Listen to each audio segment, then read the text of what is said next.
their human instincts will kick in if you do one very important thing, and that's build a human connection. I believe in order to be successful selling anything, there's two qualities that all high-level salespeople have: ego and empathy. So ego is not cockiness, it's confidence, right? We talked about that expert. You have to have a little of that because sales is a transference of energy. And if they don't believe you're certain, they can never be certain. Certainty is the most important energy you could transfer. So you have to have a little bit of that. You got to have swagger about you. They got to know they're dealing with somebody that knows his shit. But you got to pair it with empathy. And sympathy is I'm sorry for what you're going through. Empathy is I understand what you're going through. I've also gone through that. And it's important that they know that we buy cars too. We're just like them. It's not like we're always on this side of the desk, right? Some of us buy more cars than they buy. So we're just the same. You know, there was a study they did in nursing school.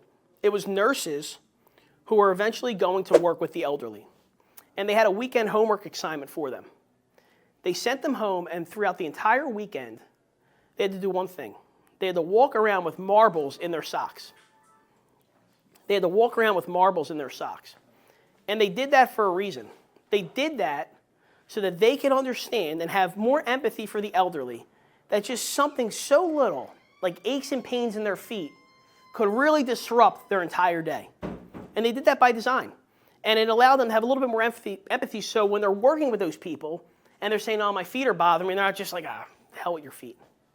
They knew what it felt like. So ego and empathy is super important. Number 2 that I have on this list is resourcefulness. So you just start selling cars and you say to yourself, well, and not that you guys are just starting, but people would say, well, how am I going to be confident? I don't know anything. Confident in what? I don't have the knowledge. I don't have the experience, right? They say experience is something you gain usually right after you needed it the most. You gain it after the fact. But resourcefulness is what makes a great salesperson. The ability to think on your toes. And if you're going to be confident, it's not confident that you know everything. It's confident that you're not going to stop till you find the answer. That's even better. I'd rather have the guy that knows 20%, but he's going to 100% find out for me, than the guy that knows 80%, but if I ask that 20% he doesn't know, he's not going to get the answer. I'd rather take the guy with 20% that's going to find it for me. So you have to have resourcefulness, and we talked about EQ and IQ. You have to have emotional intelligence. Keeping your cool is so important because the second they see you sweat, you lost. They can't see it. They can't see you sweat. You have to remain composed because their emotional intelligence is very low coming into this. Their walls up. They're guarded. They have a playbook, right? They read chapters, 1 of how to buy a car. They got a couple plays they drew up, right? And the funny part about it is, if you can exceed their expectations, if you could throw them a curveball, if you could just be different than what they expect, guess what happens to that playbook? It goes out the window. Quarterback, he's got a play drawn up. It's going to be a great play. It's going to be a fade route, a 10-inch slant, this, that, gets hit with a blitz. His human instincts kick in. He's got to get out of the pocket. He's got to run. The play's out the window.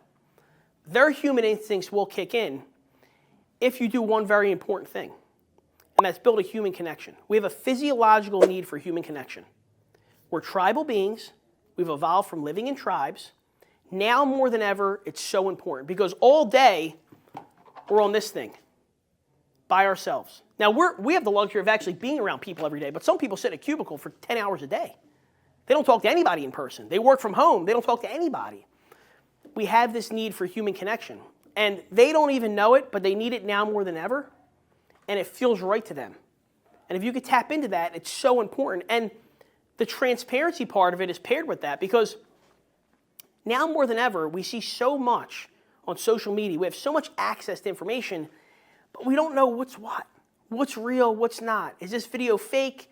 Who's posting this? Is this propaganda? Was this photoshopped?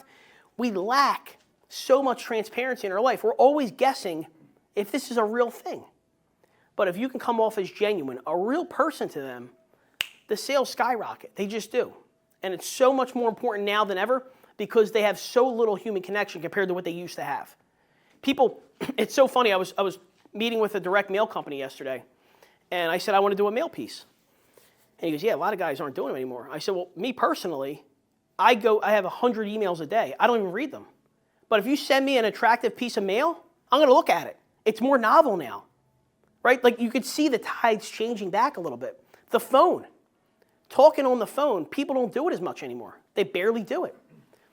That's the second best way for you to actually demonstrate and create a visualization as to what type of person you are or what type of salesperson they're going to deal with when they come in.